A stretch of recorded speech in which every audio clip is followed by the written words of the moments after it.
আমার এটা নির্ধারিত কর্মসূচির মধ্যে ছিল না।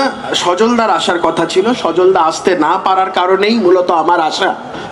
আমি উড়িষ্যা থেকে বাই রোড এসে তারপর তেহট্ট হয়ে এই পর্যায়ে মানে আসাটা খুবই ডিফিকাল্ট ছিল আমার পক্ষে।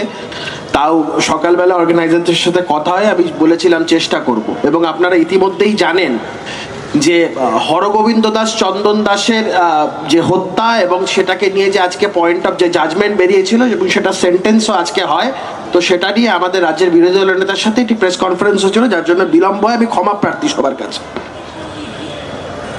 আমি প্রথমেই আপনারা সবাই যারা এখানে উপস্থিত আছেন, আমি বক্তব্য শুরু করার আগে সবাইকে আমি অনুরোধ করব, আমি করজোরে সবার কাছে অনুরোধ করব যে বাংলাদেশে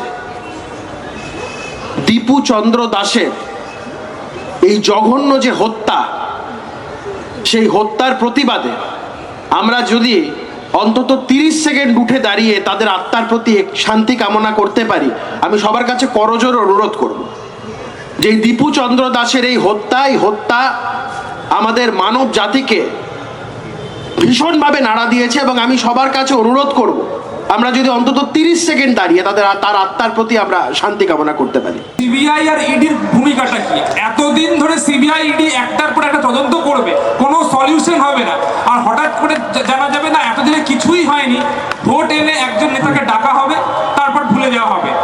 ইডি সিবিআই এতদিনে কি করছে, এটা বাংলার মানুষের প্রশ্ন আছে। ধন্যবাদ।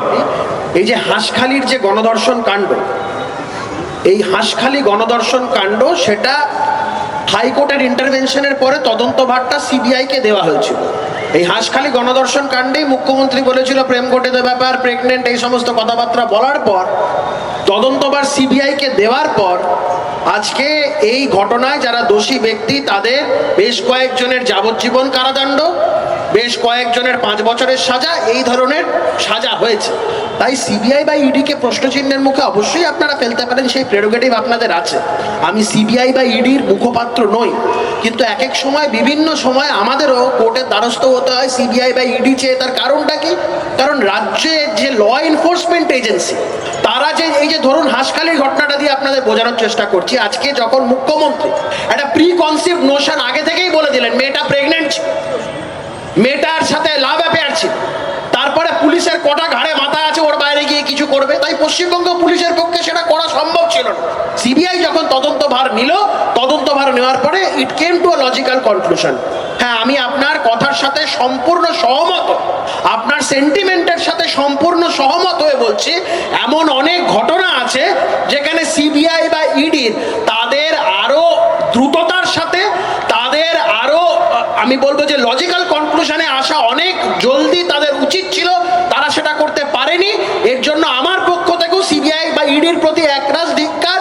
এই জায়গা থেকে দাঁড়িয়ে পশ্চিমবঙ্গের মানুষের সেন্টিমেন্টকে সম্মান জানিয়ে, তাদের ভাবাবেগকে সম্মান জানিয়ে বলছে। এই সিবিআই কে নিয়ে যে প্রশ্নটা করলেন, কৌস্তব অনেকটাই ক্যান্ডিডেটলি উত্তর দিয়েছে। ও এতে বিরক্ত এবং জানি আমরা, ও অনেকদিন ধরেই তৃণমূলের বিরুদ্ধে একটা শক্তিশালী অবস্থান নিয়েছে, সুতরাং ওর বিরক্তিটা অস্বাভাবিক নয়। তাহলেও এটা কিন্তু ঘটনা যে ও বললো যে আলটিমেটলি সিবিআই ইডি হাঁসখালিতে পেরেছে, কিন্তু নিয়োগ থেকে শুরু করে বিভিন্ন ক্ষেত্রে, বিশেষ করে দেখুন হাঁসখালি ধর্ষণের ঘটনায় তো ঘটনা হচ্ছে মমতা বন্দ্যোপাধ্যায় কি অভিষেক বন্দ্যোপাধ্যায় জড়িত নন, নিশ্চয়ই মমতা বন্দ্যোপাধ্যায় বেআইনি থার্ড ক্লাস কথা বলেছিলেন, কিন্তু ঘটনার পেছনে যে মমতা ব্যানার্জি বা ওনার পরিবারের কেউ এতে ইনভলভ এমন তো নয়।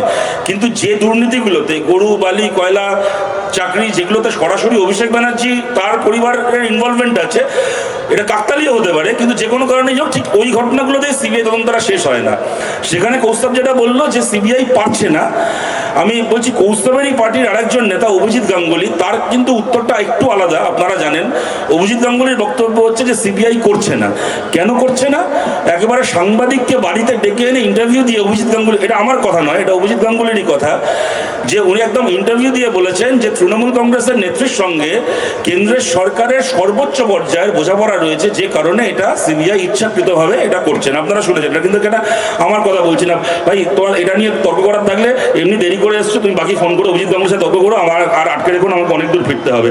আর শেষ কথা আমি দেখুন এখানে যেটা বলছি, কৌস্তব যেটা শুরুতেই যেটা বললেন দীপু দাসের স্মৃতির উদ্দেশ্যে দাঁড়িয়ে শ্রদ্ধা নিবেদন, সত্যি এটার মধ্যে কোনো অন্যায় নেই, যে কারণে দ্বিতীয় কোনো উচ্চবাচ্য করিনি। এবং ইনফ্যাক্ট আমি সত্যি কথা বলছি, আমারও এটা মনে হয়েছে তখন সত্যি এটা শুরুতে করলেই হতো।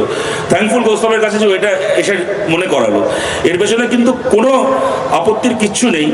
কিন্তু আপনাদের পাশাপাশি এটা বলছি যে আপনারা যারা এখানে আছেন, আমি যদি ধরে নিই যে এখানে কেউ একটা ধর্মের মানুষকে পুড়িয়ে মারার বিরোধী আপনারা নন, কি আমরা নই, আমরা মানুষকে পুড়িয়ে মারবে, আমরা এইটার বিরোধী, সেক্ষেত্রে বাংলাদেশে যেদিন দীপু দাসকে পুড়িয়ে মারা হলো তার ঠিক পরের দিন বিএনপির একজন লিডার বেলাল হোসেন তার 7 বছরের বাচ্চা মেয়েকে পুড়িয়ে মারলো। একই রকম ইসলামিক মৌলবাদীরা, যে কোনো কারণেই হোক, 7 বছরের বাচ্চা মেয়েটা, যেহেতু তার পদবী হোসেন, যেহেতু সে একটা মুসলিম পরিবারে জন্মগ্রহণ করেছে, কিন্তু ইসলামিক মৌলবাদীদের হাতেই মারা গেল, কিন্তু বজরং দলের হাতে মারা যায়নি, সে কিন্তু ইসলামিক মৌলবাদীদের হাতেই মারা গেল। কিন্তু যে কোনো কারণেই হোক, তার মৃত্যুটা আমাদের নীরবতার দাবি রাখলো না, শুধুমাত্র একটি মৃত্যু রাখলো, তাতে কোনো অন্যায় নেই। দীপু দাসের মৃত্যুতে কিন্তু আমাদের উঠে দাঁড়িয়ে তাকে স্মরণ করা বা শ্রদ্ধা জানানোই উচিত, এই নিয়ে কোনো সন্দেহ নেই।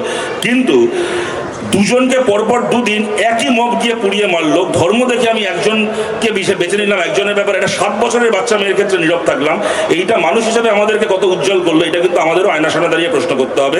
এবং তার পাশাপাশি আমি এইটা বলে শেষ করছি, যারা দীপু দাসকে পুড়িয়ে মেরেছে বা বেলাল হোসেনের 7 বছরের বাচ্চা মেয়েকে পুড়িয়ে মেরেছে, খবরে পড়লাম 8 জনকে গ্রেপ্তার করা হয়েছে, যদিও আমরা জানি ঘটনায় 8 জন জড়িত নয়। আমরা সেই ভিডিও দেখেছি, একদল লোক দাঁড়িয়ে তারা মোবাইলে ভিডিও করছে, মানে পাশবিক উল্লাস করছে। আমরা কি চাই?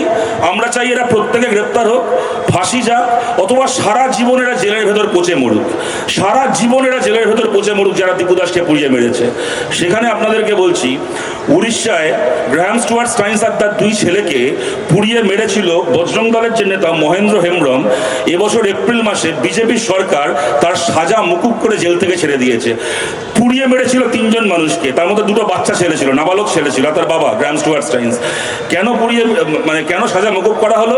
সরকারের পক্ষ থেকে বলা হলো ফর গুড বিহেভিয়ার, ব্যবহার ভালো ছিল জেলের মধ্যে, তাই এই মহেন্দ্র হেমব্রমের সাজা মুকুব হলো।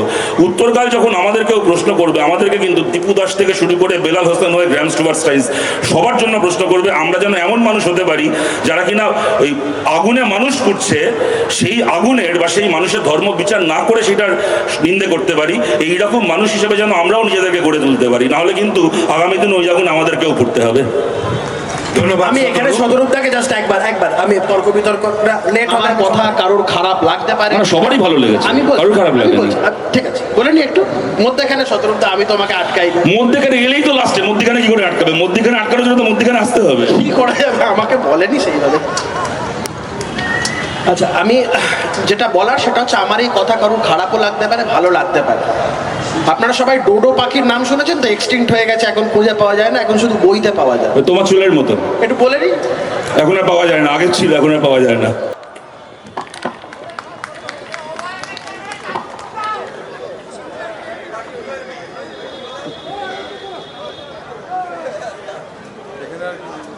প্রোগ্রামে সচল আসলে তো